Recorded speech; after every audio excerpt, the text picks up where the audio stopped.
Good evening, my friend. Settle yourself down, tuck the blanket a little tighter, and let the outside world soften and fade. This is your time, now slow, unhurried, and safe. Tonight, we are not racing through history with clanging swords or fiery speeches. We are wandering gently, step by step, into the long winters of the past. Winters so deep, so endless, that they shaped the very survival of entire peoples. Our story tonight is about the native peoples of North America and how they survived the coldest winters. We will move slowly, like snowflakes drifting through, the air pausing often, circling softly around details, because this isn't just about history, it's about resilience, ingenuity, and the warmth of human spirit glowing in the dark months of the year. Think for a moment about winter itself. In the modern world, we argue about thermostat settings, complain when the car takes too long to heat up, and sigh when our breath fogs on the morning commute. But imagine a world without central heating, without supermarkets, without padded coats filled with down feathers. Imagine facing a January night when the snow piles against the door, the wind hisses through the cracks, and the cold presses in from every direction. For native peoples, this was not just a passing discomfort. It was a test of survival that returned every year, relentless and unforgiving. And yet, they survived. More than survived, they thrived, creating homes that kept out the frost, clothing that wrapped the body like a second skin, and foods that could last through months of ice and hunger. They used wisdom passed down through generations, skills honed by careful observation of the land, and a kind of creativity born only from necessity. Winter was not simply endured, it was mastered out now. When we think of native peoples, it's tempting to picture them only in one way. Perhaps a tipi standing on a snowy plain, or a hunter moving silently through the woods. But the truth is richer, more varied. The land itself was vast and diverse. The frozen tundra of the far north was not the same as the dense forests of the east, or the windswept plains, or the desert highlands where nights could be just as bitter as any northern storm. Each region demanded its own clever answers to the cold, and each people found them. Still, there is a shared truth across these landscapes. Winter meant more than weather. It was a season of testing, a time when food stores ran low, when families huddled close, when stories and songs kept hope alive as much as firewood and furs. Winter was not just a backdrop, was a character. Sometimes an enemy, sometimes a teacher. Let us imagine it together. You are stepping into the deep hush of a winter forest. The ground crunches underfoot. The trees wear heavy crowns of snow, and your breath rises in slow white plumes. Somewhere, smoke curls from a hidden lodge, the promise of fire within. Inside, people sit close, wrapped in hides and blankets, the flicker of flame dancing on their faces. Outside, the wind claws at the walls. Inside, voices murmur, laughter bubbles up, and life endures. This is the rhythm we will follow tonight. Outside, the cold, vast and merciless. Inside, the warmth of human effort, fragile but stubborn, enough to keep the dark at bay. Why does this story matter? Because winter survival was never guaranteed. It was earned every single year. Every ember kept alive, every strip of meat dried, every hide stretched into clothing was a small victory against the endless frost. For native peoples, survival was not only physical, it was cultural, spiritual, and communal. To survive the winter was to prove the strength of the people, the endurance of traditions, the bond of family, and for us, listening centuries later. There is comfort in knowing that even against the harshest odds, people found ways to endure. Their winters were colder than ours, longer, lonelier. Yet they lit fires, they built shelters, they wrapped their children in warmth.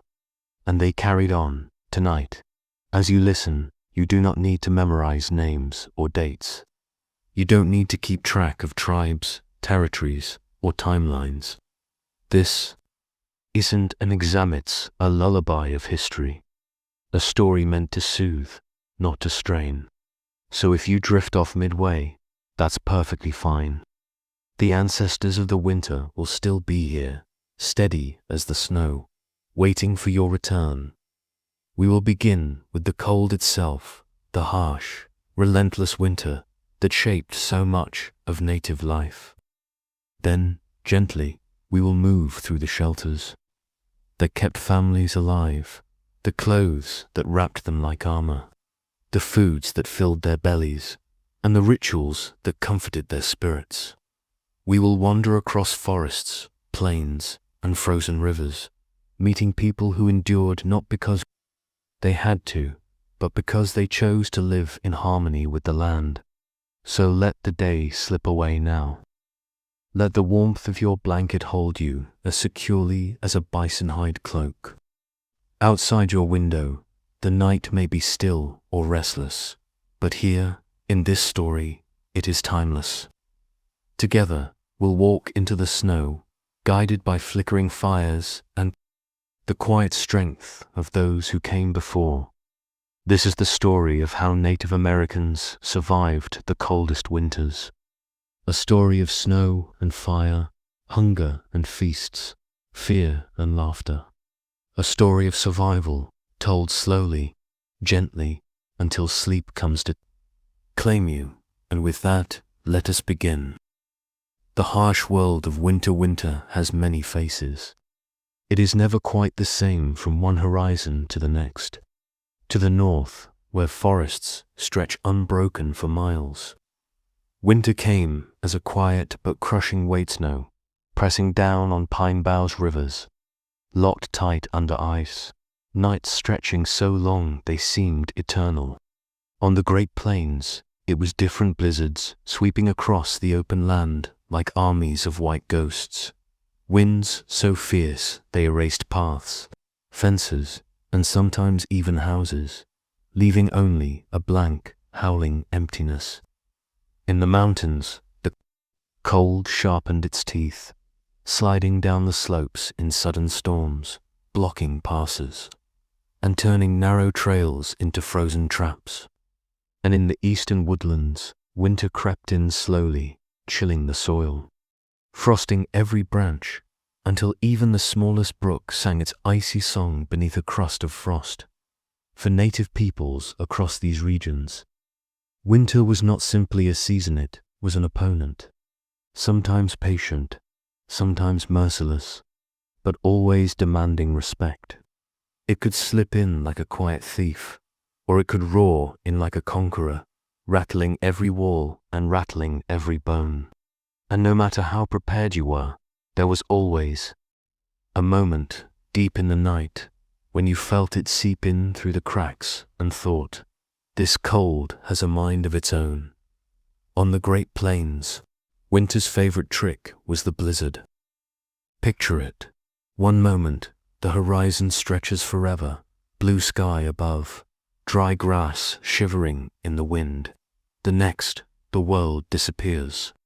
A wall of white sweeps across the land, wind whipping so hard it stings your face, snowflakes biting like tiny knives.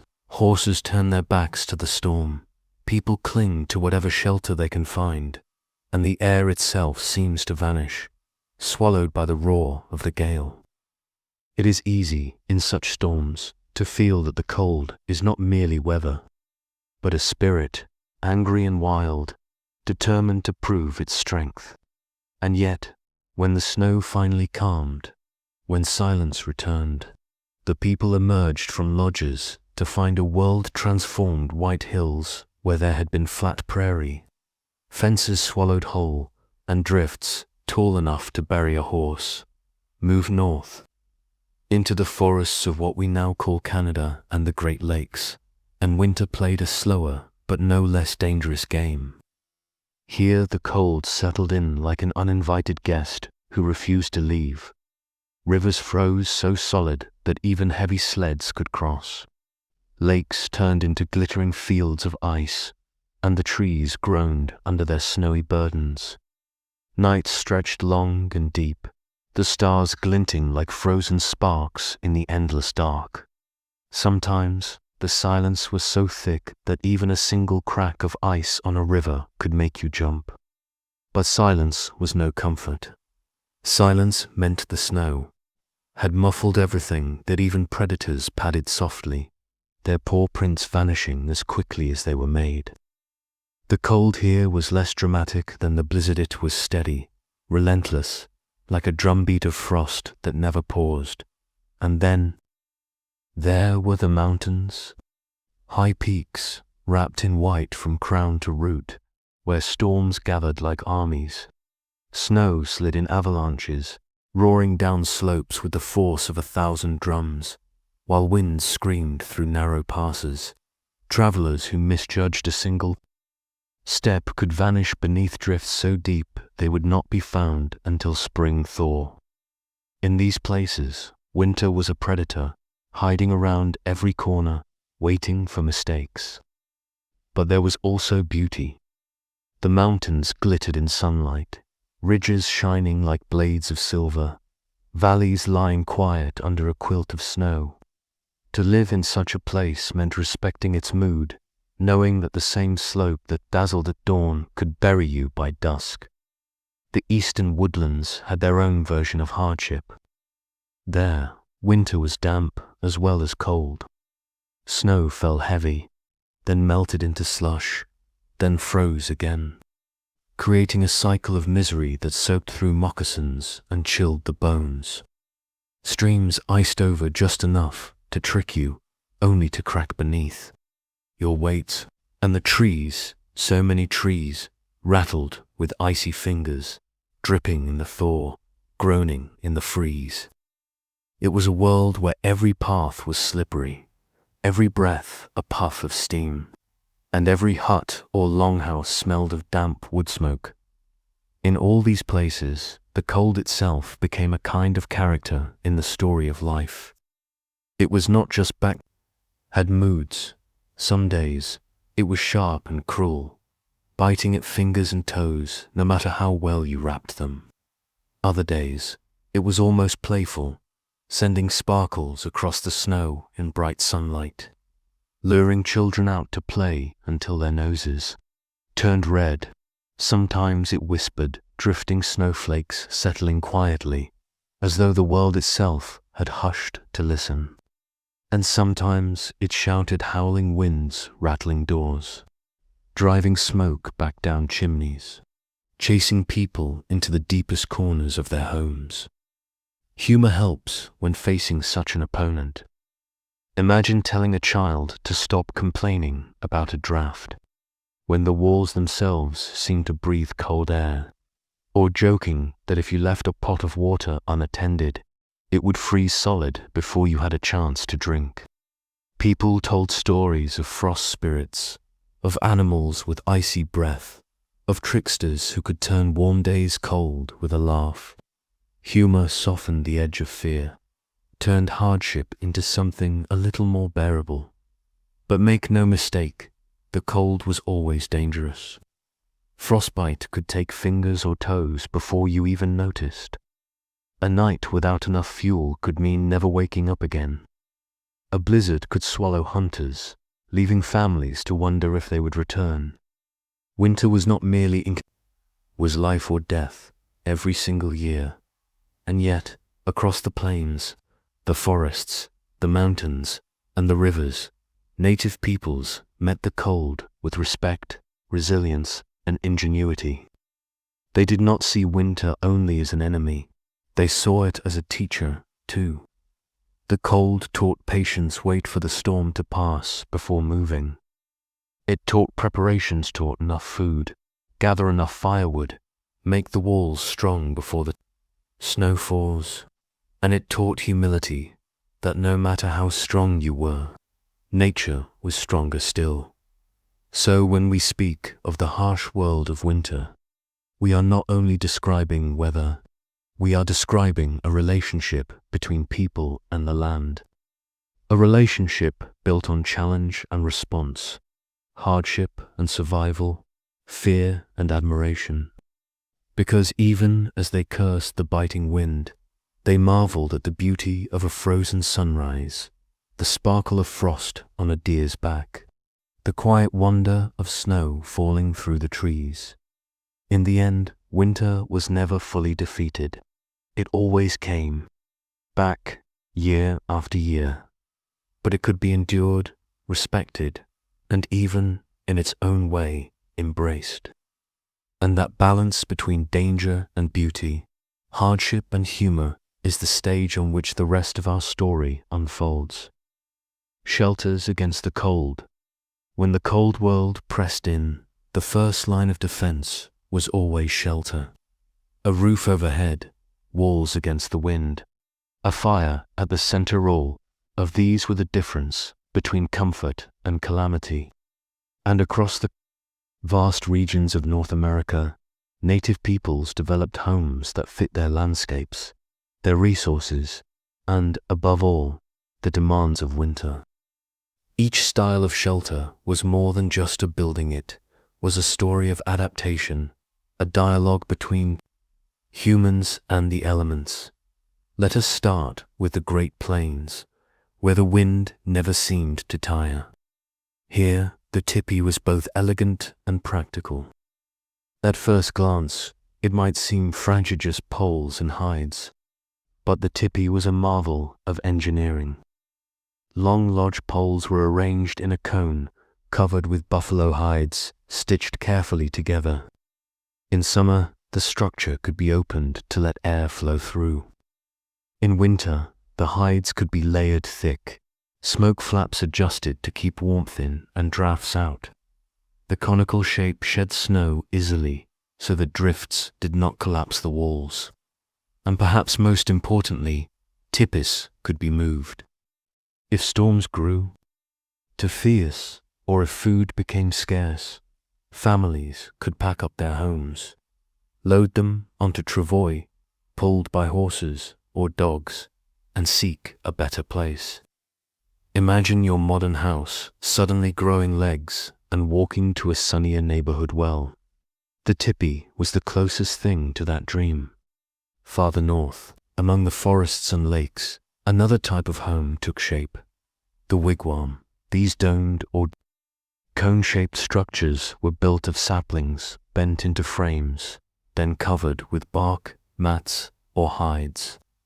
In winter, extra insulation could be added, layers of woven mats or snow banked up around the base to block drafts. Inside, a central fire warmed the space, the smoke curling upward through a vent at the top. To step into a wigwam on a cold night was to step from biting wind into a pocket of warmth. The air filled with the scent of smoke and pine, the walls glowing gently in firelight. Small though they were, wigwams were efficient. Heat gathered quickly, and families huddled close, sharing warmth with laughter, stories, and sometimes the soft snoring of grandparents in the long winters of the Northeast. The longhouse stood as a fortress against the cold, built by the Haudenosaunee and other peoples. These immense structures could stretch over 100 feet long, with wooden frames covered in bark. Families lived side by side in compartments along the walls, while central aisles ran the length of the house. Fires burned at intervals, their smoke venting through holes in the roof. In such places, winter was not faced alone, but in community. One longhouse could hold dozens of people, and the sound of winter nights was not silence, but conversation, laughter, and the steady crackle of flames. Yes, smoke sometimes stung the eyes, and yes, privacy was limited, but in exchange, there was warmth, companionship, and the reassurance of many voices in the dark. In a longhouse, winter was something to endure together, shoulder to shoulder, heart to heart. Move westward, into the plateau and the Great Basin, and you would find pit. Houses, ingenious dwellings dug partly into the earth itself. The ground, after all, holds warmth better than open air. Builders carved circular or square pits, lined them with logs and earth, and then roofed them with timber and sod. Entry often came through the roof, by ladder, a little adventure every time someone went in or out. In winter, these houses were snug, their earthen walls insulating against the cold. Snow piled on top only added to the warmth, turning the homes into cozy dens. To a modern visitor, they might look like hobbit holes under snow, but inside they were bustling, firelit spaces, full of life, conversation, and the smell of stews simmering slowly over the hearth. And then, of course, there were the igloos of the Inuit in the far north. Perhaps no shelter is more famous or more misunderstood. Igloos were not everyday homes, but seasonal shelters, built during hunting trips on the frozen tundra. Blocks of hard snow, cut and stacked in a spiral, created a dome that was surprisingly warm. Snow, for all its chill, is a good insulator, trapping heat inside. With a small lamp burning seal oil and bodies huddled together, the temperature inside an igloo could rise above freezing, even when outside it was colder than a freezer. Stepping into one after a day in the Arctic winds must have felt like stepping into a miracle. The walls glowed faintly, light filtering through packed snow, while the air grew soft and still. They were not castles, not permanent homes, but they were proof that even in the most extreme places, humans found ways to carve comfort from ice itself. What all these shelters shared were the tipi, wigwam, longhouse, pit house, or iglooous, the art of using local materials with ingenuity. Wood, bark, hides, snow, and earth. Whatever the land offered was turned into walls and roofs. And each shelter carried not only function but meaning. To sit in a tipi while wind howled outside was to feel part of the great buffalo herds that gave it form. To gather in a longhouse was to embody the bonds of family and clan. To descend into a pit house was to return to the embrace of the earth itself. Shelter was never just survival, it was identity, culture, and belonging. Of course, even the best shelters had their challenges. Fires smoked, hides grew stiff, roofs leaked under heavy snow, children tracked in slush, dogs curled up where they shouldn't, and the occasional draft slipped in, no matter how carefully the mats were layered. But these inconveniences were part of the rhythm of winter life. Families adjusted, patched, tightened, and teased each other about the smoky eyes or cold toes. Humor, once again, was as important as engineering. If we pause and imagine ourselves, there a snowy night outside, stars sharp and cold, the wind singing like a ghost, what we would find inside these homes is not silence, but life. A tipi lit by fire, shadows dancing on the hides. A wigwam warm with breath and laughter, steam rising from a pot. A longhouse alive with voices, drums beating softly, stories weaving through the air. A pit house glowing in the earth, safe and snug beneath its sod roof. An igloo shining gently, a lantern flickering in the snow walls. These shelters remind us of something essential. Survival in winter was not about conquering the cold, but about working with the land, listening to its materials and shaping them into protection. The walls themselves told stories of forests cut for poles, of hides prepared with patience, of snow shaped with steady hands. And within those walls, people dreamed, laughed, worried, and hoped, just as we do today. When the winds howl outside and we are grateful for the roofs above our heads, so the harsh world of winter met its match, not in brute force, but in wisdom, patience, and craft. And as we move forward, we'll see that shelter was only the first step. For a house without warmth is still cold, and a fire without fuel quickly dies. Which leads us to the next question. How did native peoples kindle, nurture, and guard the flame that kept life alive in the heart of winter? Fire and warmth if shelter was the skin against the cold, then fire was the heartbeat. No matter where you went in North America, no winter night was faced without flames. A glowing fire was more than light, and heated was comfort, safety, and even companionship. To watch the sparks rise was to feel alive against the dark, and to hear the crackle was to remember that life had not surrendered to the ice. But fire was not simple. To start it, feed it, and keep it alive in a blizzard was an art, one practiced carefully across generations. For native peoples, firemaking was as essential as breathing, and the methods varied by region, resources, and season. One of the oldest methods was friction, fire rubbing wood against wood until heat turned to flame. The bow drill was a common tool, a spindle set against a T-board, spun quickly with the help of a bowstring and a steady hand. The work was hard, but once sparks glowed in the dust of wood, tinder bundles made of dried grasses, shredded bark, or fungus were ready to catch.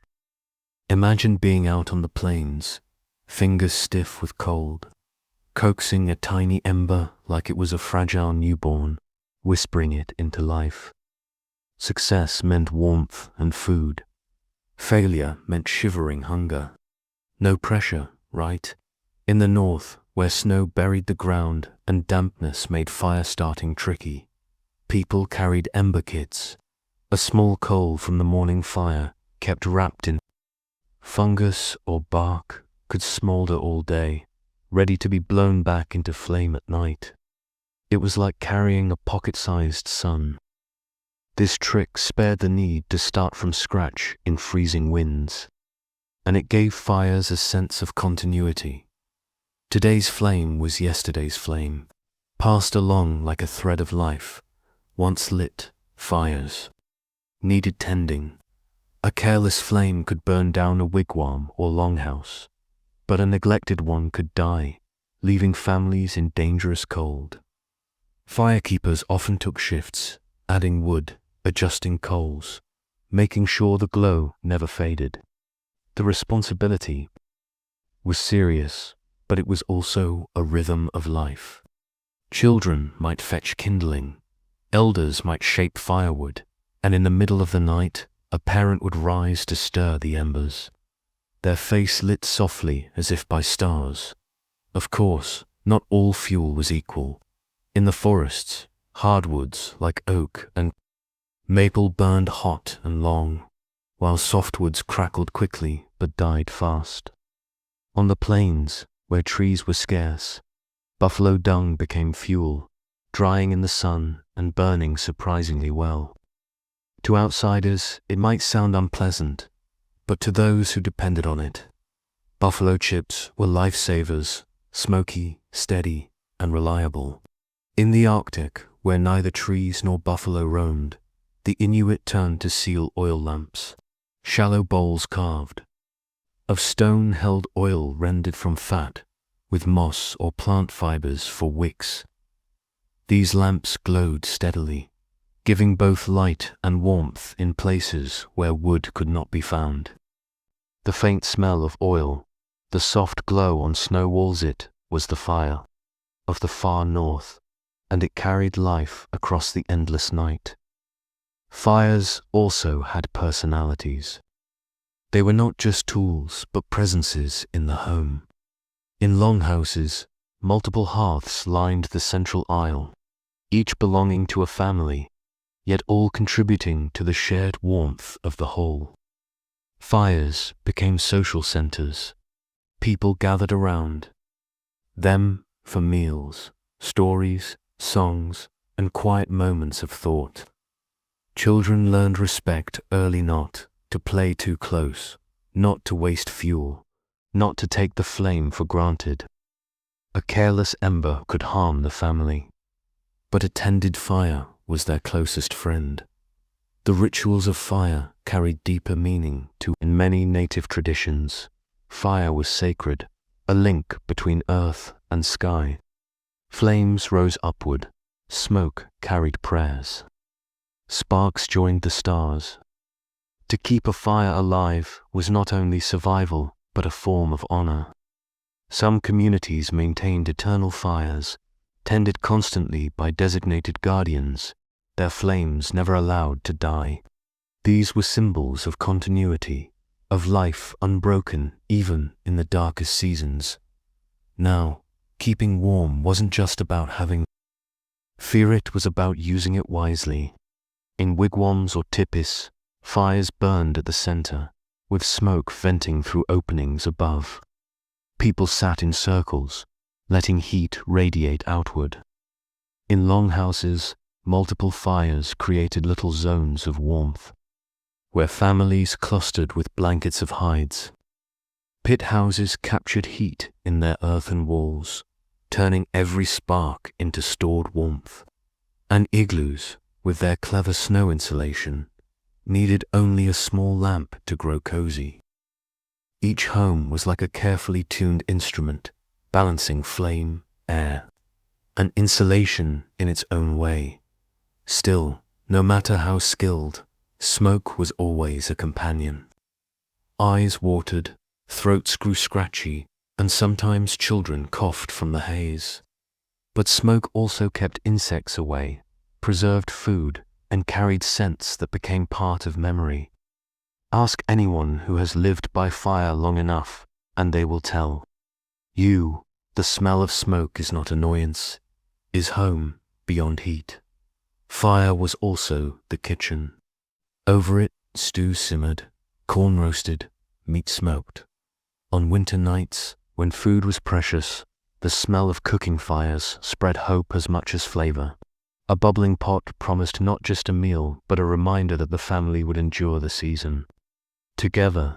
And of course, smokehouses, whether in small wigwams or larger structures, preserved meat through long months, ensuring bellies were filled when hunting grew scarce.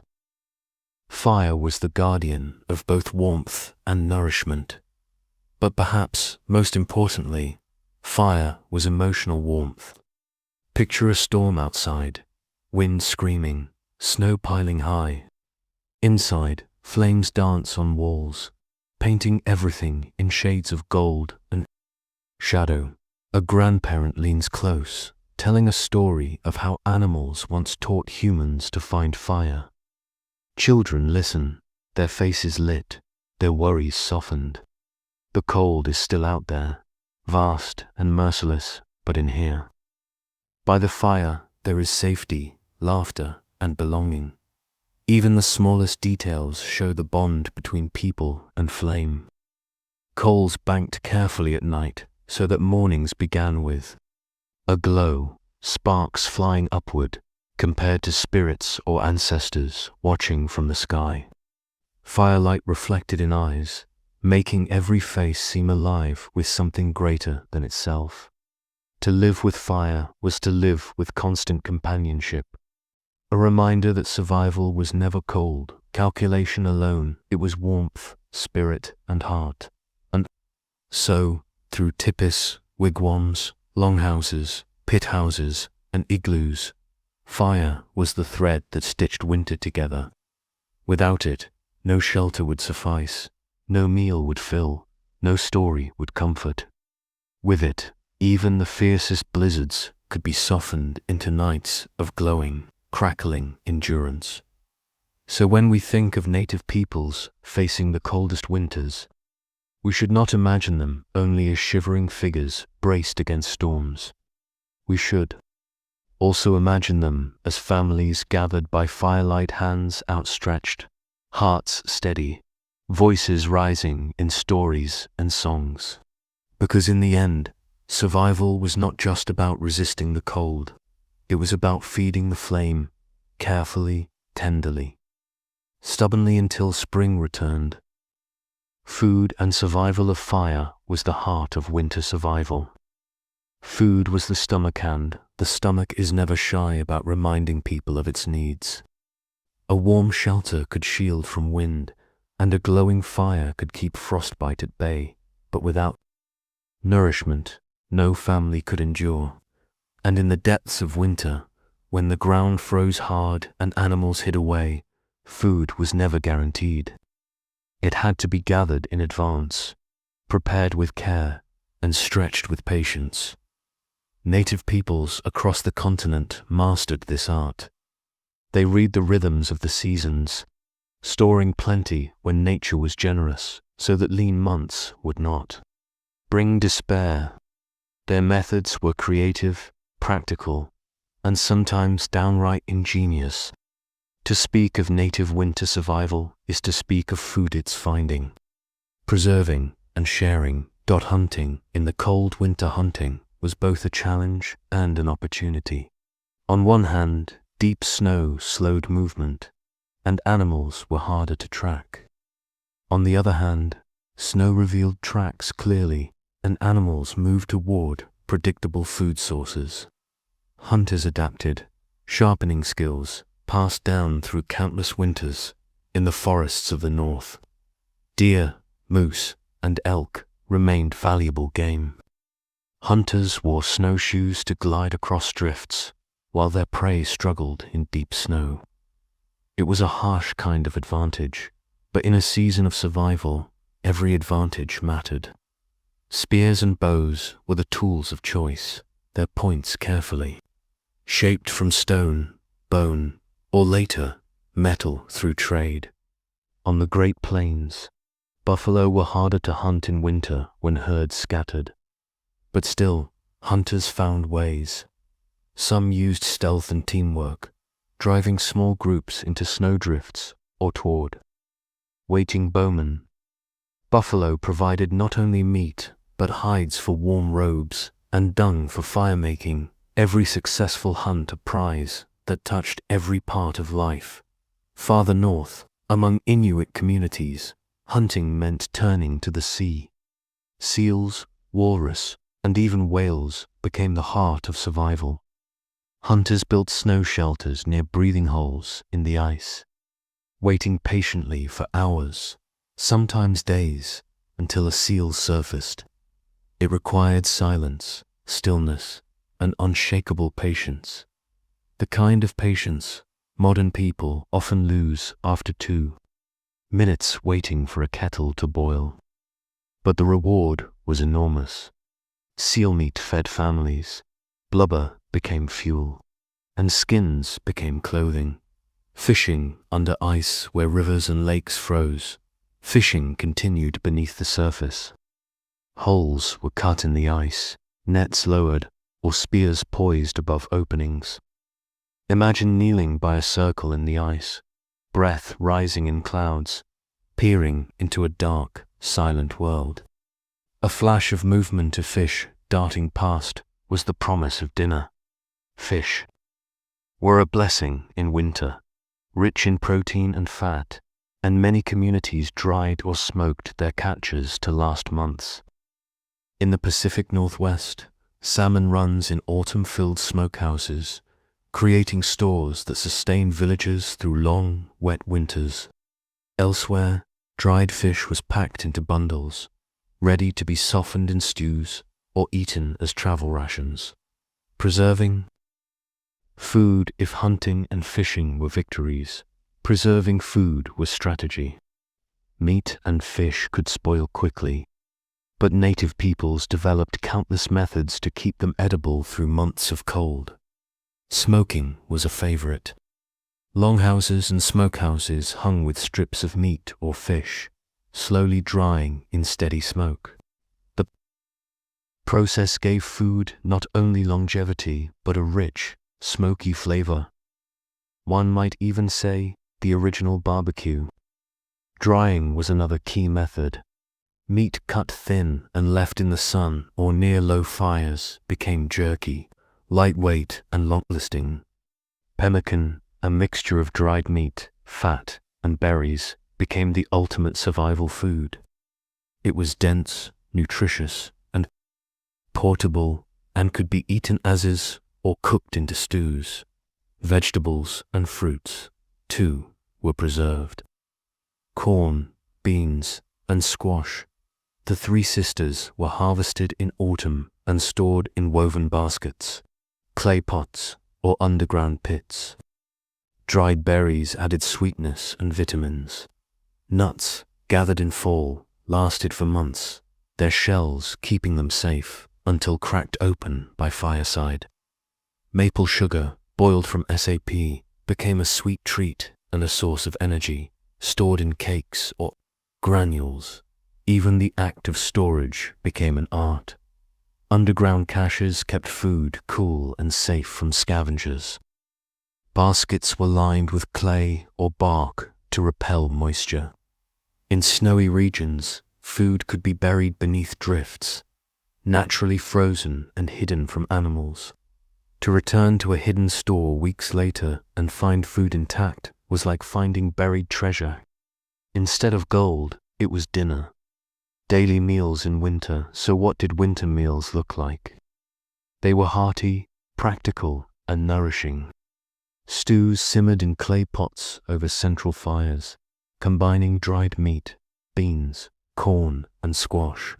Thick, warm, and filling, they provided comfort on the coldest nights. Roasted roots added variety, while dried berries sweetened dishes or were eaten as snacks. In the Arctic, seal, whale, and fish dominated meals. Raw meat and fat were prized for their nutrition, essential for surviving extreme cold. Seal oil not only fueled lamps, but also enriched meals, providing vital calories. For outsiders, the diet might seem unusual, but for Inuit families, it was tradition and strength. Honed by centuries of adaptation, food was rarely wasted. Bones became tools, fat became fuel, hides became clothing. Every part of an animal carried value, and respect for this cycle of use ran deep. Meals were not just about eating, they were about gratitude, connection, and balance with the natural world. Sharing and community winter survival was never only individual, it was collective. Food was shared, especially in times of scarcity. A successful hunt might feed not just one family, but many, strengthening bonds across the community.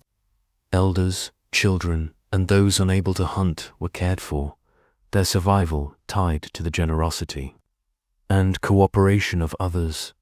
Feasts punctuated the winter, moments of joy amid hardship, celebrations of the hunt, of survival, of spiritual rituals brought people together around shared meals.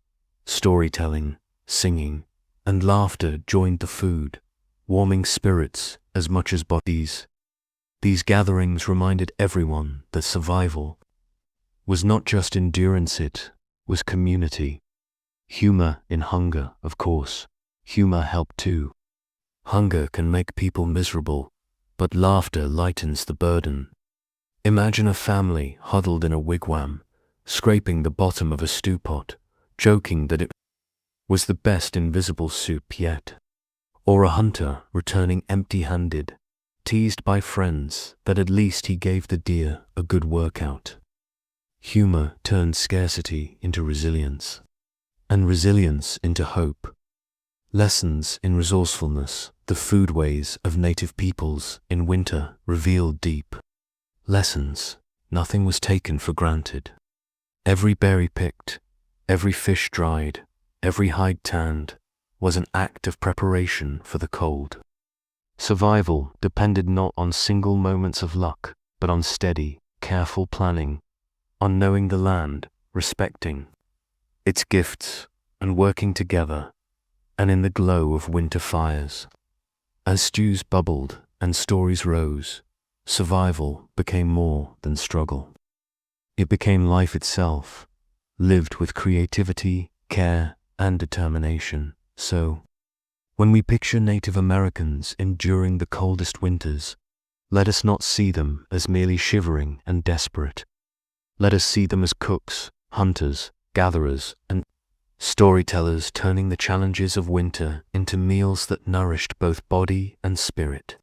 For in every bite of dried meat, every shared stew, every hidden cache of corn, there was triumph, the triumph of life over winter's long grip. Clothing and warmth from the body of fire warmed the home, and food fueled the stomach. Clothing was the armor that let people step outside without turning into walking icicles. Winter was merciless, but native peoples across the continent designed clothing that was not just practical, but ingenious layered, flexible, and deeply connected to the land and animals around them. In a world without puffer jackets or wool socks from the store, survival depended on turning hides, furs, and clever sewing into protection strong enough to laugh in the face of the cold. Skins, furs, and layers, the foundation of winter clothing, was animal hide. Deer, elk, bison, caribou, and moose provided thick skins, while smaller animals like rabbits and beavers added extra warmth. Furs were especially valued, their dense underlayers trapping heat. People wrapped themselves in cloaks of fur with the soft side facing in, turning the animal's natural winter coat into human insulation. Layering was key. Just as today we pile on sweaters, coats, and scarves, native peoples layered hides and furs to build warmth. A base of soft inner clothing, sometimes made from tanned deerskin, kept the body comfortable. Over this came heavier robes or coats, sometimes doubled in severe weather. Mittens, hoods, leggings, and moccasins completed the ensemble, each part designed to fit snugly and leave little room for icy air to sneak in. Moccasins and winter footwear feet, as anyone who has stepped barefoot on a cold floor knows, are the first victims of winter. Native footwear was a marvel of adaptation. Moccasins were crafted from soft tanned hides, shaped to the foot and insulated with fur or grass stuffing. In snowy regions, thicker boots lined with rabbit fur or caribou skin gave even greater protection. Snowshoes were another invention that turned winter into something navigable. Frames of bent wood were laced with rawhide, distributing weight, so a person could glide across drifts rather than sink knee-deep. Imagine walking over snow as though it were firm ground that was the gift of snowshoes, and it made hunting, traveling, and gathering firewood possible even in the heaviest winters. Arctic ingenuity, the parka in the far north, Inuit clothing, reached extraordinary levels of engineering. The parka, made from caribou or sealskin, became a fortress against temperatures that could freeze skin in minutes. Caribou hides, with their hollow hairs, were prized for their insulation, creating garments that were both warm and surprisingly light. Parkas often had hoods lined with fur, especially wolf or wolverine. These furs resisted frosting from breath, keeping the face warm and clear. Double-layered parkas, one with fur facing in, another with fur facing out, created an unbeatable shield against the Arctic cold. It was clothing so effective that modern cold-weather gear still borrows from its design, decoration, and identity, practical though it was. Clothing also expressed identity and beauty. Designs, beads, quills, and dyes transformed garments into reflections of culture and artistry. Patterns might symbolize family, clan, or stories passed through generations. Even in the depths of winter, people carried color and meaning on their sleeves. Colors from natural dyes, russet from roots, indigo from plants, saffron from minerals, brightened cloaks and leggings. Beads made from shells or later glass added, sparkle like snowflakes in firelight. Quill work made from dyed porcupine quills decorated clothing with intricate patterns. Clothing was not only about survival, it was also about dignity, pride, and identity. Children, elders, and special needs clothing adapted to the most vulnerable, too. Infants were swaddled in soft hides, often placed in cradle boards, lined with fur to keep them snug. Elders, who felt the cold more sharply, received extra furs or warmer spots near the fire. Careful thought went into ensuring everyone, young or old, hunter or grandmother, had what they needed to endure the season. Clever tricks for extra warmth, necessity bred cleverness. Dried grasses stuffed into moccasins acted like insulation, easily replaced when damp. Animal sinew, used as thread, made seams strong and tight, keeping wind out. Cloaks could be wrapped and tied in multiple ways, adjusted as the weather shifted. Even hairstyles played a role. Braided hair could be tucked inside hoods, keeping necks warmer. And in dire times, people learned to huddle close, sharing body heat, because sometimes the best insulation of all was each other. Humor and humanity in dress. Winter clothing could be bulky, and just like today, people sometimes laughed at how they looked bundled in layers. Imagine a hunter teased for looking like a bear in his furs, or a child waddling stiffly in too many robes, arms sticking out like sticks. Humor softened hardship, and even in the coldest season, laughter was a warmth of its own. Every stitch of winter clothing reflected deep knowledge of the land. To know which animals provided the best hides, when to hunt them, how to tan skins until soft, how to sew with bone needles and sinew thread. These were skills honed across generations. Clothing was never separate from the world. It was the world reshaped into protection and comfort. And so, when we think of Native Americans in the coldest winters, let us not imagine them shivering in rags. Let us see them in robes of fur, hoods rimmed with wolf hair, moccasins lined with grass, snowshoes gliding over drifts. Let us see creativity, resilience, and beauty woven together in garments that were both armor and art. A soft reflection in the end, clothing was not just fabric. Or fit was a living connection between people, animals, and survival. Every robe carried the warmth of the hunt. Every stitch carried the patience of hands. Every design carried the memory of ancestors. In this way, even the coldest winds could not strip away dignity or humanity. To walk into winter wrapped in such garments was to walk with courage, identity, and hope. And under the glow of a fire, garments hung to dry and children nestled in fur-lined cradles.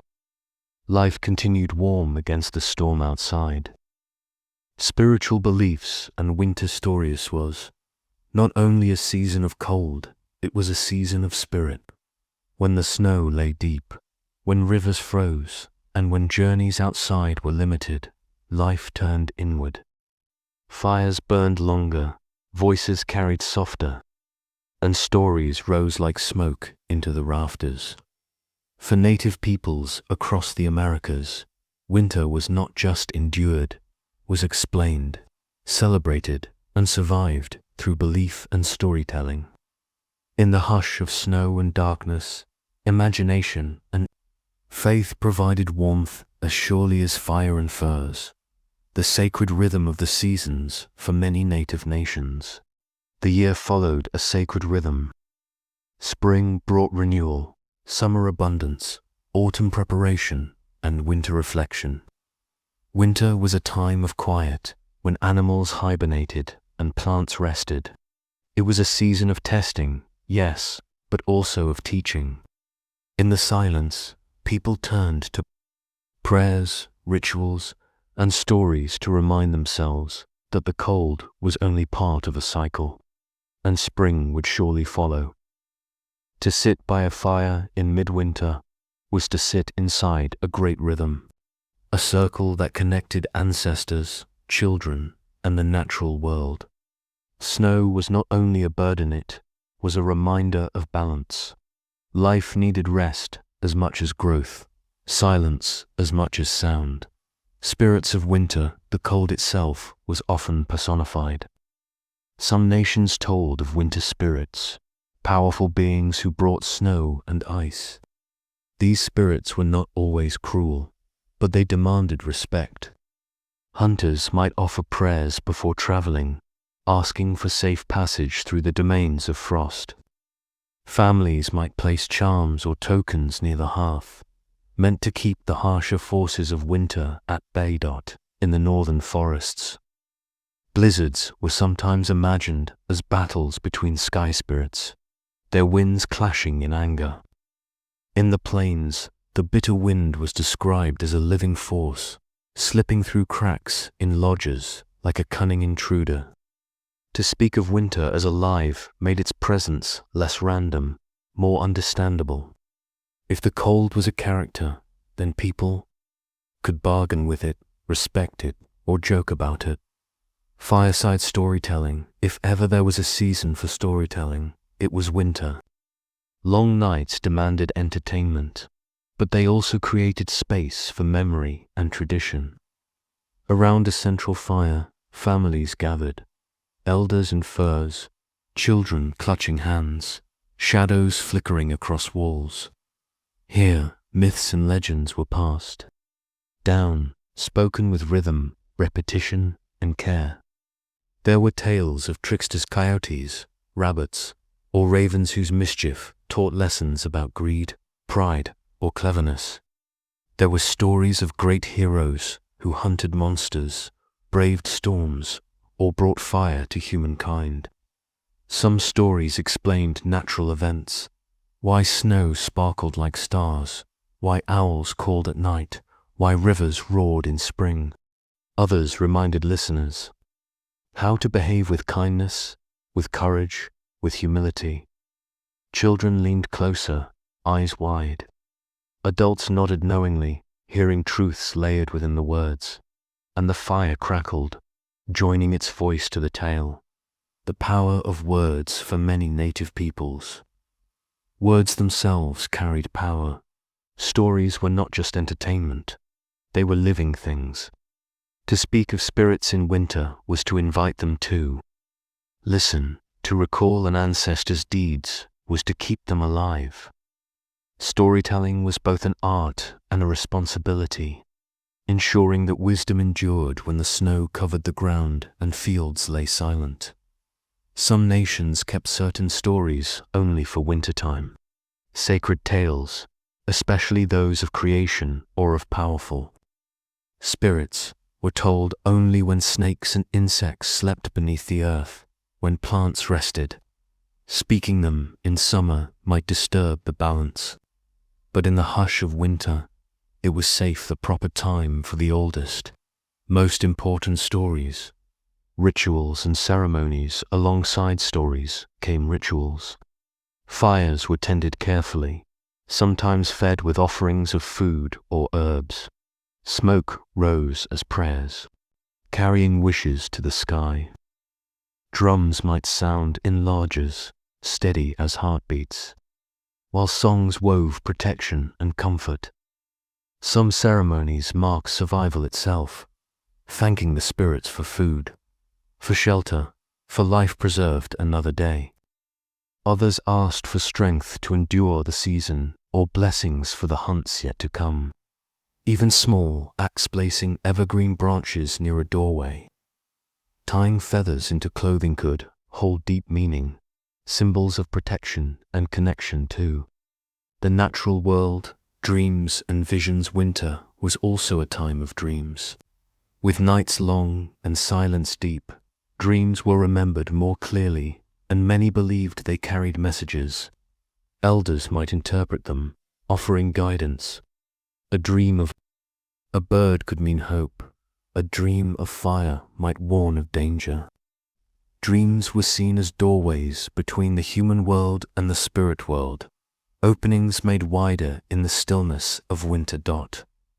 Vision quests, where individuals sought guidance through fasting or solitude, sometimes took place in the season of cold.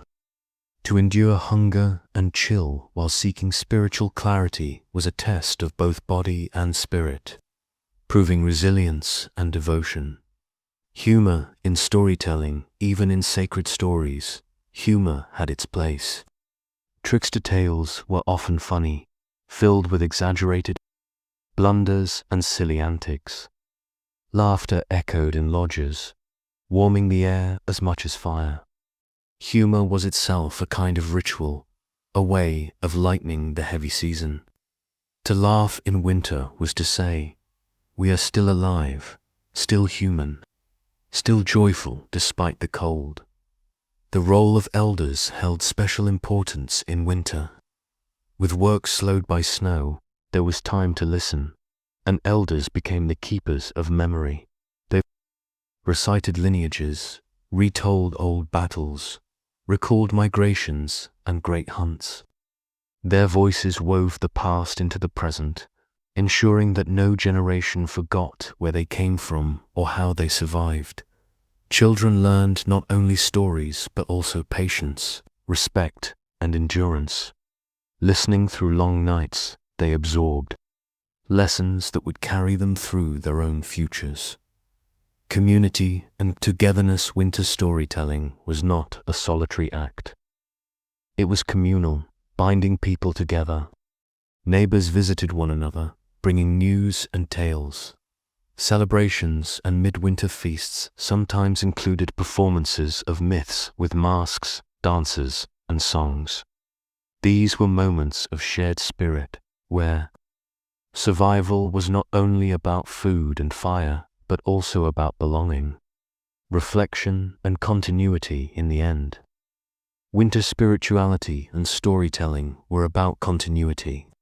Each fire circle, each tale, each ritual was a thread in a tapestry that stretched across centuries.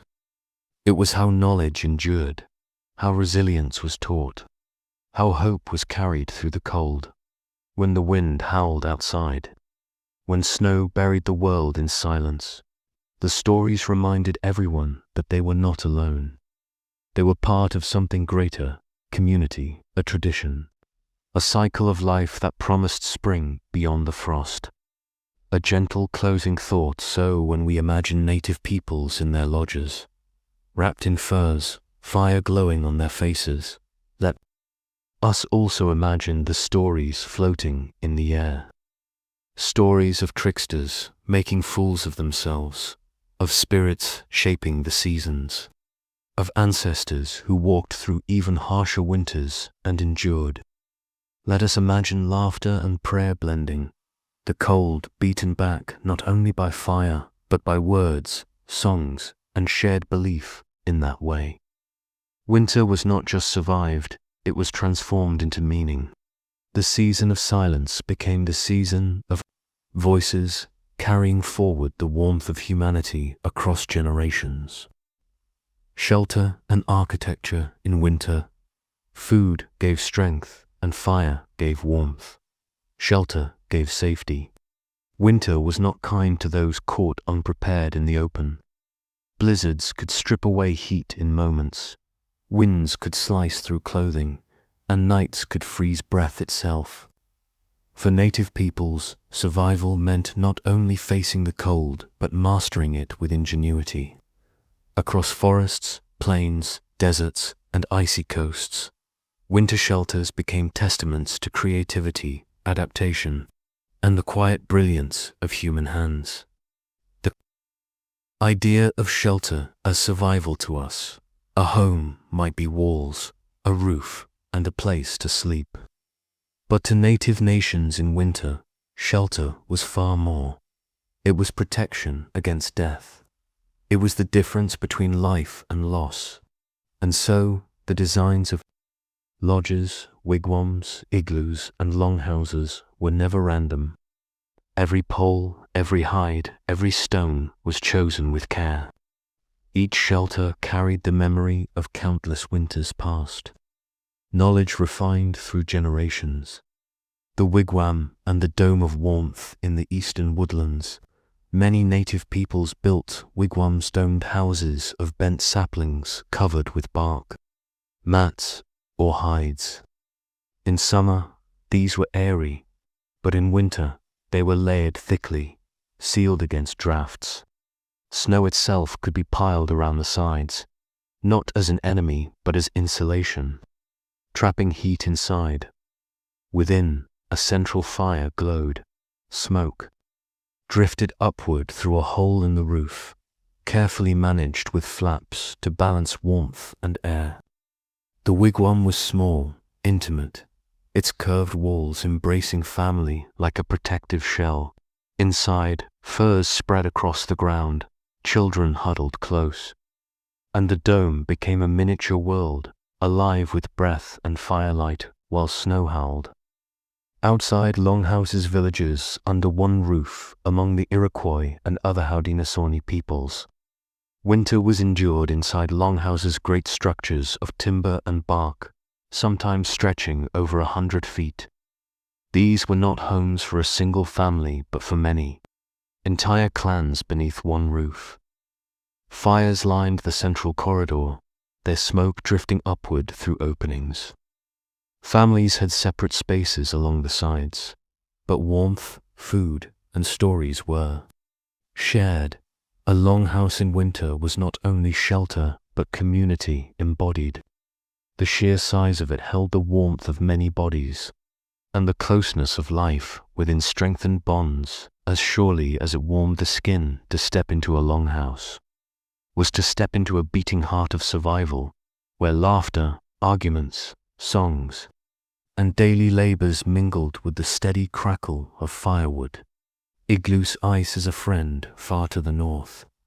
Among Inuit peoples, the igloo remains one of the most iconic symbols of winter ingenuity. Built of snow blocks cut and stacked into spirals, igloos turned the very substance of winter into protection. Though snow chills the hand, when shaped carefully it becomes an insulator, holding in warmth. Inside, the temperature could rise above, freezing even when outside winds screamed at 40 below. A small oil lamp, burning seal fat, added light and warmth, its glow bouncing from the curved walls of ice.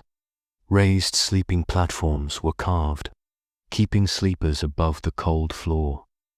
The igloo was not only shelter, it was a transformation of danger into safety, proof that even the harshest materials could be turned to human advantage. Tipis in the plains on the Great Plains. Tipis were year-round homes, but in winter they showed particular genius, constructed of tall poles and covered with animal hides. Especially buffalo tipis were both strong and flexible. In winter, extra hides were layered, seams carefully tied, and smoke flaps adjusted to control drafts. A central fire burned, while the cone-shaped design drew smoke upward and shed snow down its slanted sides. Families slept along the edges, wrapped in buffalo robes, their warmth pooling together. Despite winds that scoured the open prairies, tipis stood firm, easy to assemble, easy to move, always adaptable. Earth lodges warmth in the ground in parts. Of the plains and river valleys, earth lodges offered another form of winter defense. These were massive, round dwellings built from timber frames covered with packed earth. The soil itself became insulation, holding warmth inside and resisting the fiercest winds. Some earth lodges were large enough to host multiple families, with central fires and thick layers of mats and hides. Snow piled atop the domes only added to their strength. turning them into quiet mounds in the winter landscape. Inside, they were dim, warm, and steady, a world apart from the howling weather beyond their walls, adapting to place and climate. What is striking is not only the variety of shelters, but how each one matched its environment perfectly. In the forests, wigwams used trees and bark abundant nearby. On the plains, tipis suited the nomadic life of buffalo hunters, easy to move with herds. In the icy north, igloos turned snow into strength. In river valleys, earth lodges anchored communities through winters of biting wind. Each design carried centuries of trial and error, lessons carved by necessity. They were not just houses, they were wisdom frozen into wood, hide, stone, and snow. Life inside winter homes, what was it like inside? Imagine stepping into a longhouse in January. The air, though smoky, is warm compared to the bitter cold outside. Children play with carved toys near the fire. Women stir stews that smell of dried meat and corn. Elders sit wrapped in robes, their voices rising in story. Light filters through smoke holes, beams of winter sun glancing across the floor. It is crowded, yes, but also alive, a living refuge against silence and frost. Or picture an igloo at night. Outside, the aurora ripples across the sky, green fire against endless dark. Inside, soft light glows from an oil lamp, shadows curving. With the walls, a family lies close, wrapped in skins, their breaths clouding the air.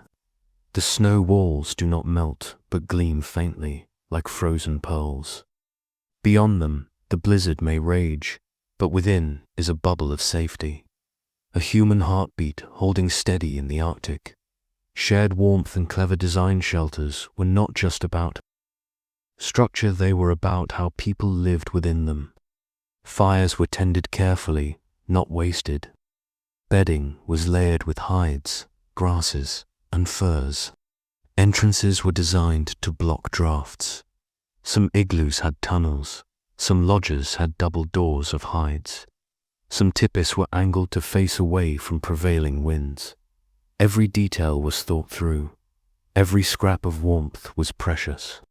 And survival was not just about architecture, but about cooperation, families huddled together. Neighbors helping patch walls, hunters sharing hides.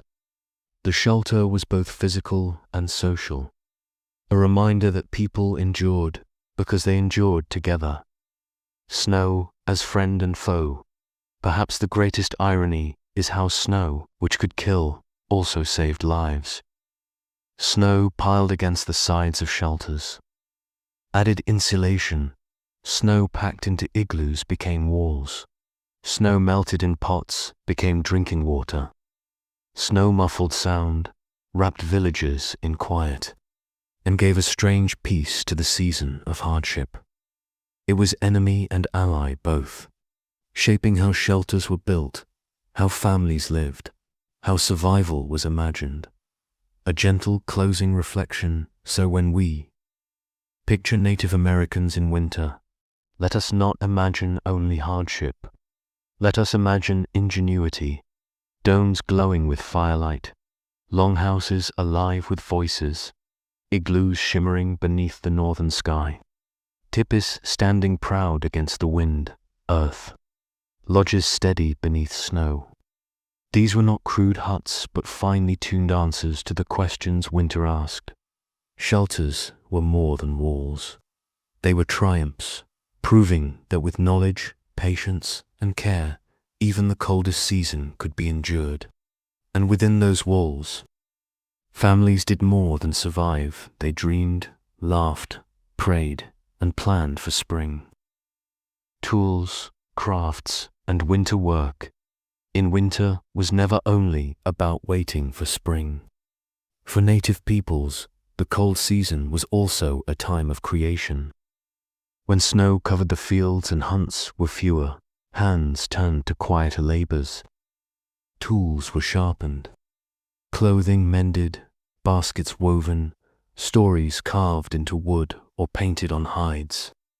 The dark months became workshops of the spirit and the body, where survival was prepared not only in hunting but in crafting. The rhythm of winter work life in the cold slowed, but it did not stop. Outside, storms might rage. Inside, the steady rhythm of scraping hides, twisting fibers, or shaping stone carried through the rooms.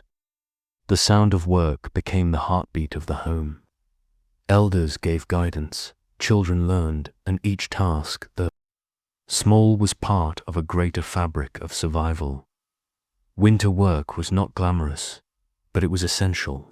Every spear point chipped, every robe stitched, every basket woven was a promise that when spring came, the people would be ready. Clothing as protection and art among the most important winter tasks was clothing. Fur and hide garments needed. Constant care, seams resewn, patches added, new pieces prepared. Caribou, deer, elk, and buffalo hides became coats, leggings, and mittens. Fur-lined hoods and boots, sealing warmth around the body. But clothing was not only practical, it was also beautiful. Beads, quills, and painted designs appeared even on winter wear, reminding everyone that life was more than endurance. A child wrapped in a robe painted with family symbols carried warmth not only of skin but of meaning. A hunter's coat, decorated with patterns of animals, spoke of identity as well as survival. In this way, winter sewing circles became more than chores. They became places where culture was stitched into every garment. Basketry and containers with snow on the ground. Winter was a time to weave. Baskets made of reeds, grasses, or bark strips became containers for food, tools, and seeds. Some baskets were tightly woven to hold water. Others were wide and shallow for winnowing grain. Crafting baskets was patient work. Fingers bending fibers into spirals, patterns forming slowly. Often, these patterns carried stories, zigzags of rivers, diamonds of stars, spirals of the sun. Each basket was both useful and symbolic, a piece of art that also carried corn, nuts, or berries. The long months indoors gave time for such careful work. Each basket prepared with the coming seasons in mind. Stone, bone, and wood tools. Winter was also the season for tool making. Hunters and warriors needed arrowheads, knives, scrapers, and spear points. Flint, knapping, striking stone against stone to shape sharp edges, was practiced indoors. Small sparks of sound echoing softly. Bone and antler became awls, needles, and fishhooks. Wood was carved into handles, spoons, and bowls. Nothing was wasted. The bones of animals hunted in autumn became the tools of survival in winter. A single tool could mean the difference between a successful hunt and hunger. So each was made with precision. Yet even these tools were decorated, etched with simple designs, transforming them from objects into heirlooms. Stories carved and painted, the long nights of winter were also times for art. On hides stretched near fires, images were painted: hunts, battles, spirits, and dreams. On wooden tablets or bark, symbols were etched, keeping memory alive. Some winter counts, particularly among plains peoples, used painted hides to record each year with a single image. A great storm, a battle, a hunt, an encounter. Over time, these became chronicles of memory, preserved through winter craft. Thus, the season of stillness became a season of history. Each handprint or brushstroke carrying the story of a people forward. Music and instruments work was rarely silent. Drums, rattles, and flutes accompanied winter evenings. Children carved whistles from wood, their notes thin and playful. Elders sang work songs, steady rhythms that kept hands moving. Instruments themselves were crafted in winter drums, stretched with hide, rattles filled with seeds or stones, flutes carved with care. Music was not only entertainment, it was spirit, weaving through the fabric of daily life. In the glow of firelight, as hands shaped tools and garments, voices rose, and the work became lighter. Teaching through work winter craft was also a school. Children learned by watching, imitating, practicing. A boy might be given a small piece of stone to practice chipping, a girl a strip of hide to practice stitching. Mistakes were common, but patience was endless. Winter gave time for learning, for slow mastery. Elders told stories as they worked, explaining why certain designs were used, why certain tools mattered, why a coat must be patched carefully. Work and story blended together, teaching both skill and wisdom in this way. Winter became not a pause in life, but a bridge between generations. Repairs and readiness, one could say. Winter work was about readiness. Snowstorms did not last forever. Spring would come, and with it hunting, planting, traveling. Winter was the time to ensure everything was prepared. Arrows sharpened, canoes repaired, nets mended, sleds readied for journeys. Every task was quiet insurance. When the ice thawed, when rivers ran again, families would step out with baskets strong, tools sharp, clothing mended, ready for the turning year. Beauty amid necessity, what stands out most is how beauty never vanished, even in hardship. A basket could be plain, but instead it was patterned. A coat could be simple, but instead it was beaded. A flute could be crude, but instead it sang. This pursuit of beauty amid survival reveals something timeless. Humans do not live by warmth alone. They live by meaning, by beauty, by the joy of making. In winter, when the world outside was harsh, and still, the act of creating brought light, a gentle closing reflection. So, when we picture native peoples in the heart of winter, let us not see only cold and hunger. Let us see firelight rooms, alive with hands at work stitching, carving, weaving, painting. Let us see children learning, elders teaching, families preparing not only to endure but to flourish. Winter was never only a season of waiting.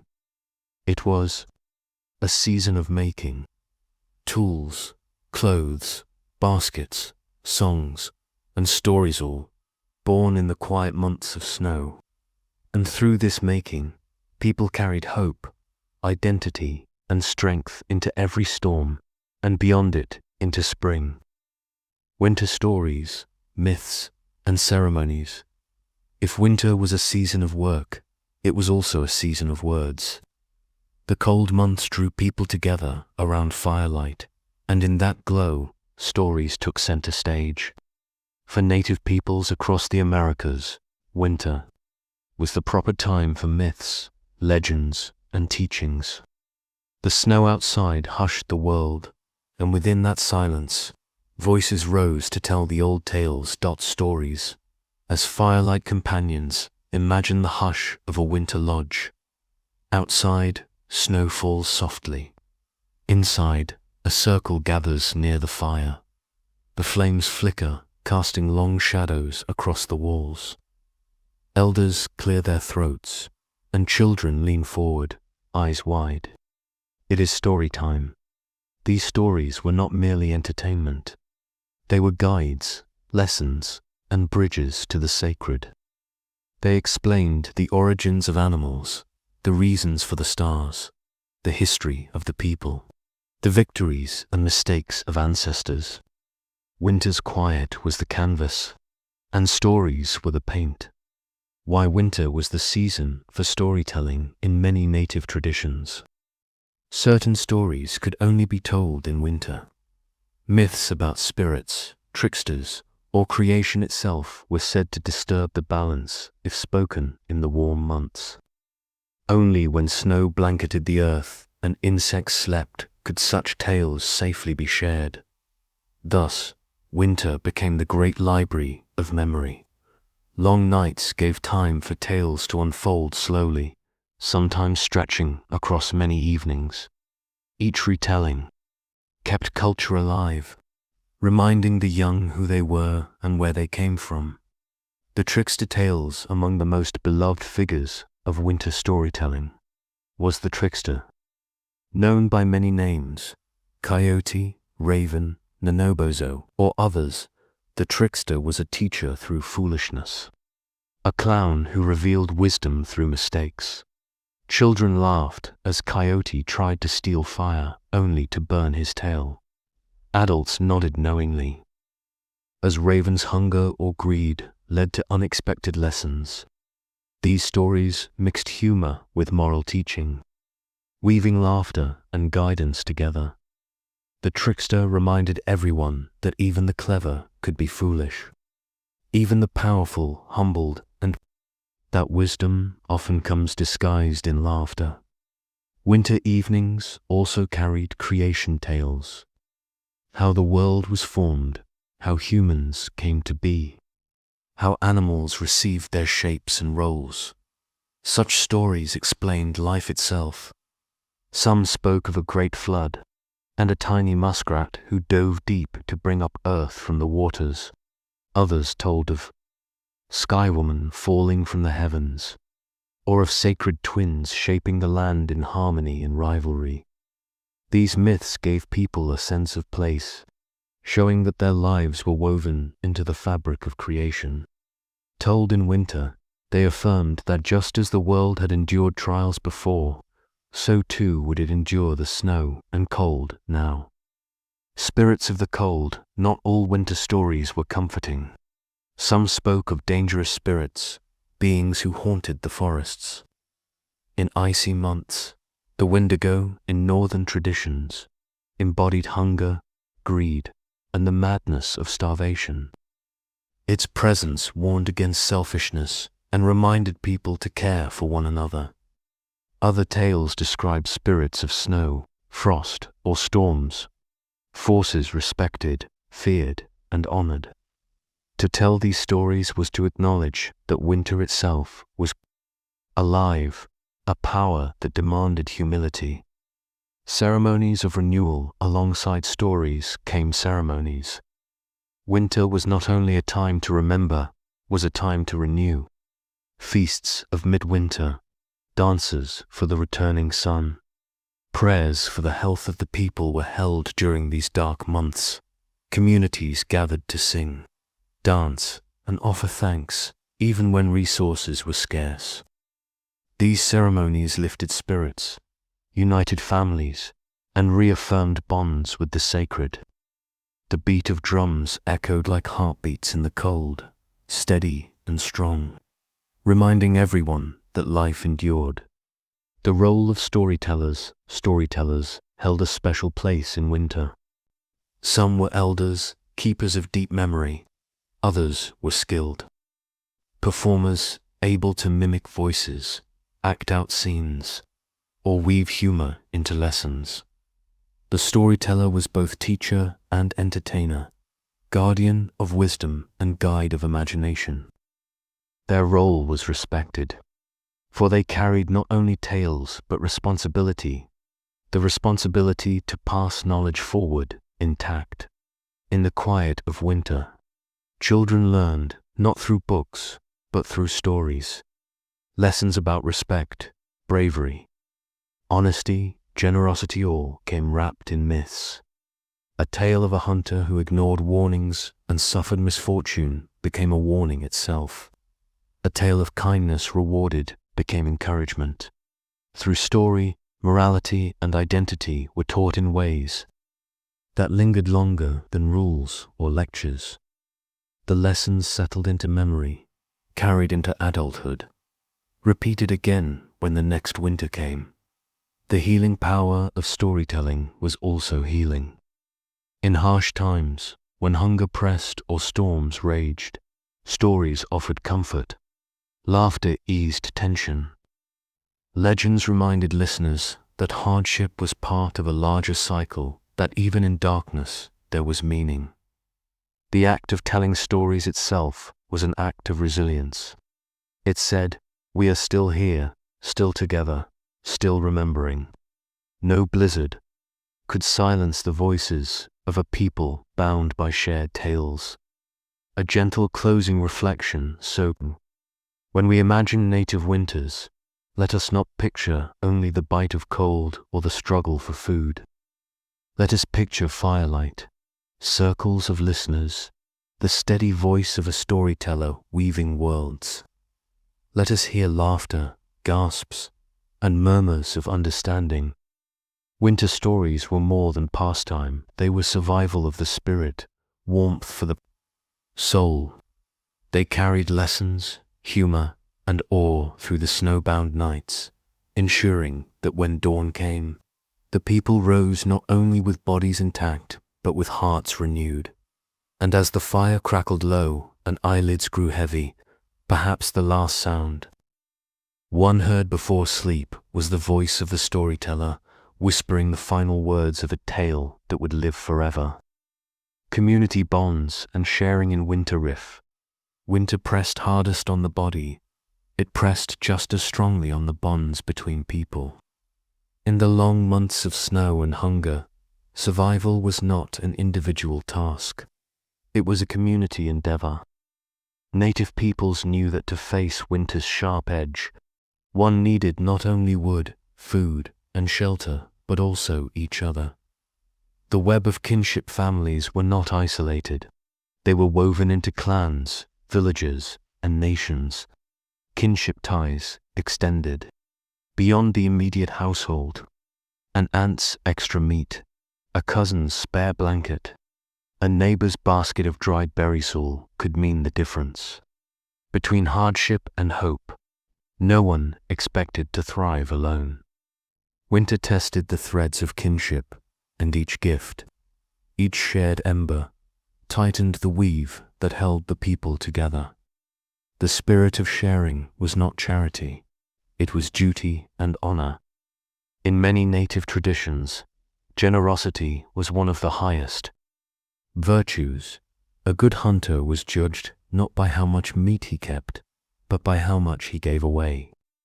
A family respected in the village was one that opened its door to others, even when its own stores ran thin. This spirit shone brightest in winter. When the cold threatened, people shared not only food but warmth, stories, and labor. By sharing, they ensured that no one faced the long dark alone.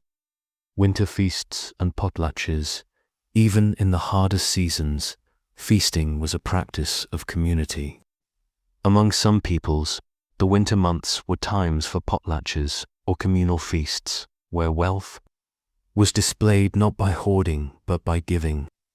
Leaders and families distributed food, clothing, or crafted goods to others, reaffirming bonds of loyalty and care.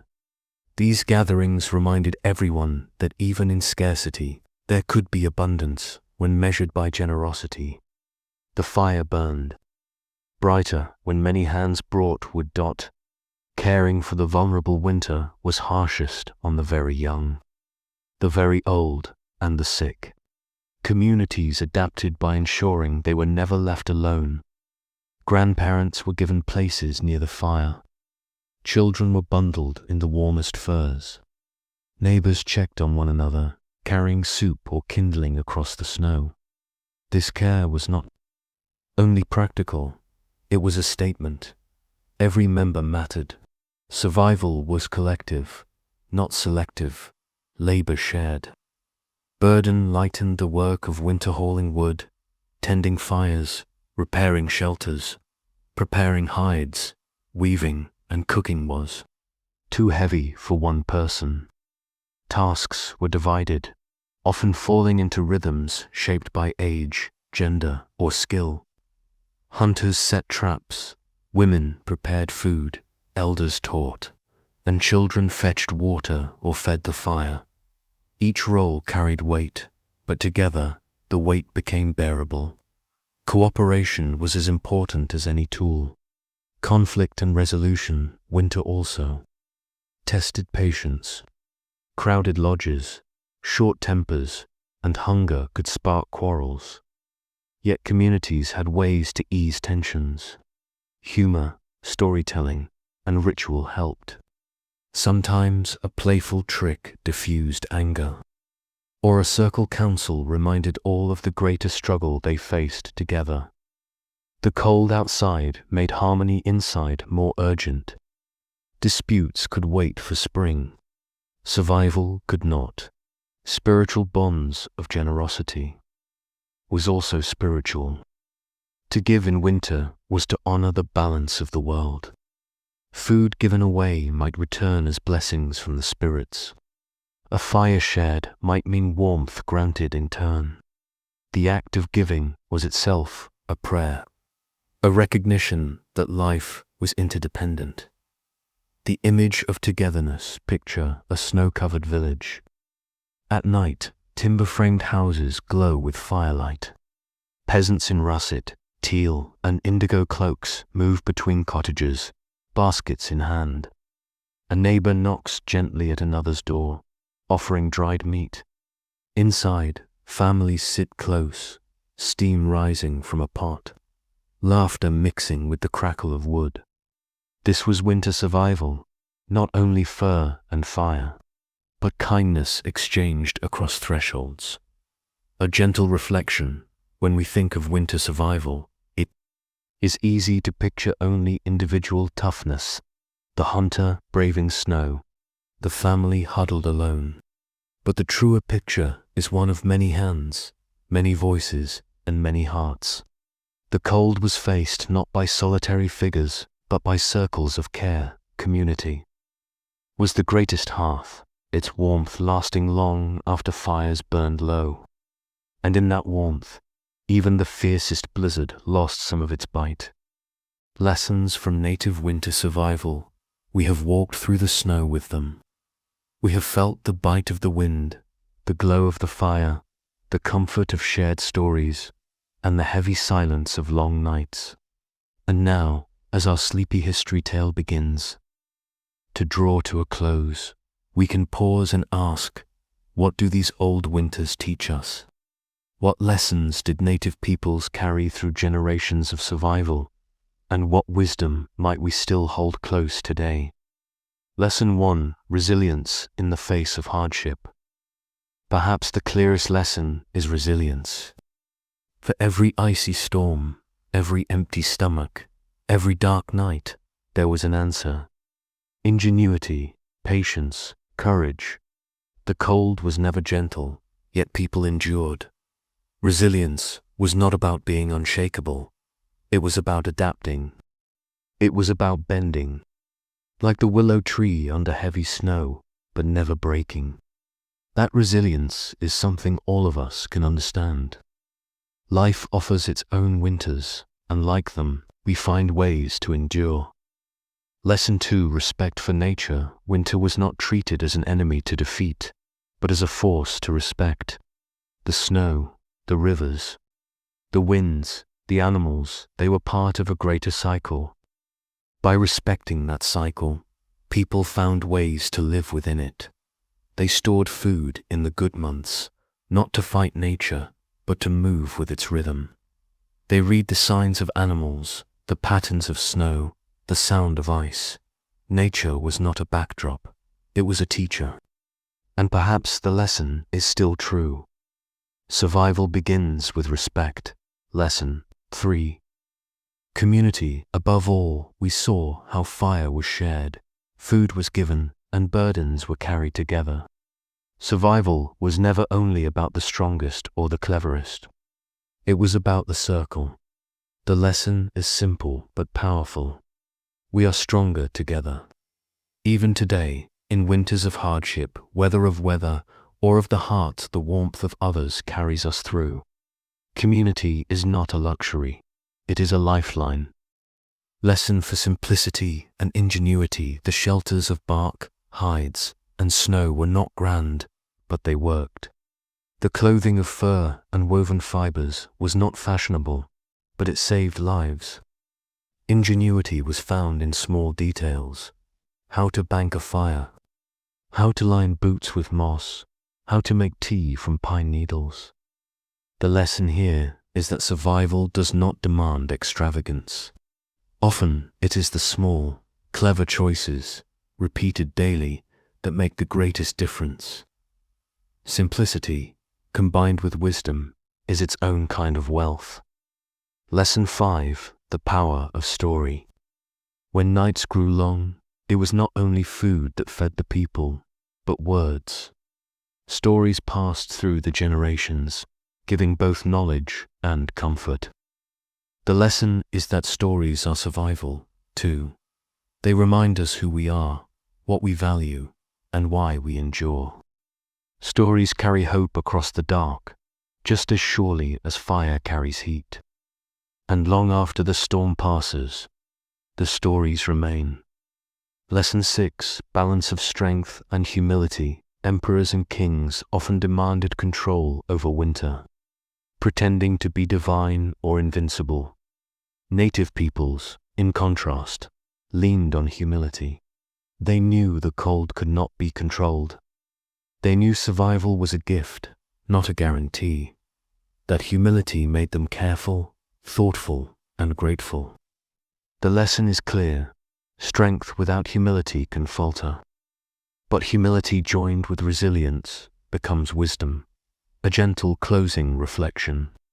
So, what do we carry from these winters? That survival is not only about food or fire. It is about resilience, respect, community, ingenuity, story, and humility. These lessons are not buried in the snow of the past. They remain as fresh as footprints in new drifts. Perhaps, as you lay down tonight, you can feel a little of that warmth. The warmth of people long gone, who braved winters harsher than most of us will ever know. Their fires still glow in memory. Their lessons still burn gently in the dark. And just as their children once drifted to sleep to the crackle of the hearth and the murmur of stories, so may you drift, now comforted, calmed, and warmed by the knowledge that even the coldest winters can be endured, and that even in the frost, humanity finds a way to shine.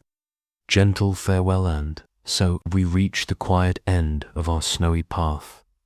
We have wandered through blizzards and forests, crossed rivers sealed with ice, and crouched beside flickering fires. We have seen food gathered and hidden away, shelters built from bark, hides, and snow, clothes stitched with patience, and stories woven with memory. We have followed native peoples through winters so sharp they cut like glass, and yet, still, life endured. The weight of the journey looking back, we can see how heavy the winters truly were. The storms did not forgive mistakes. The nights pressed down with silence. The cold crept through walls, through blankets, through skin. And yet, even in such a world, warmth was found. Warmth of fire, warmth of food, warmth of family, warmth of stories. That is the heart of survival. Not only the body enduring, but the spirit refusing to surrender. A human thread, though the past feels far away. Their habits are not alien. They are threads woven through humanity. Who among us has not wrapped tightly in blankets against a draft? Who has not leaned on neighbors or family in times of need? Who has not whispered small rituals or clung to little comforts on hard nights? The details were different buffalo hides instead of jackets, pine needle tea instead of cocoa butt. The heart is the same. To be human is to survive, and to survive is to lean on one another, to think cleverly, to endure patiently, and to keep a small ember glowing. No matter how long the night, a gentle gratitude as we drift toward sleep, there is something to be grateful for. Grateful that these stories remain, passed carefully down through time. Grateful for the resilience of ancestors who braved storms we can hardly imagine. Grateful for the reminder that even in the harshest winters, warmth can be made. Their story is not one of despair, but of quiet triumphs. A shelter standing against the wind. A shared meal that carried a family through. A fire banked carefully until dawn. And laughter, yes, laughter even, when the air turned so cold that breath became frost. The final reflection in the end, what we remember most is not the cruelty of the cold, but the strength of those who met it. Winter came, again and again, as it always will. But each time, people rose to meet it with hands, with hearts, with hope, and perhaps that is the softest lesson of all, that survival is not only about living through a season, it is about finding meaning in the struggle, about carrying forward the warmth of community, and about knowing that even the coldest night eventually gives way to dawn. A gentle good night, so let the story rest now, as the snow rests on the ground. The fires are banked, the shelters quiet, the people asleep beneath blankets of fur and dreams. The long night stretches on, but inside there is peace, and you, too, can rest now. Whatever your own winters may be, may you feel the same small ember of comfort glowing within you. May you know that, like them, you can endure. And may the drifting snow of this tale settle softly around you until sleep takes you gently by the hand.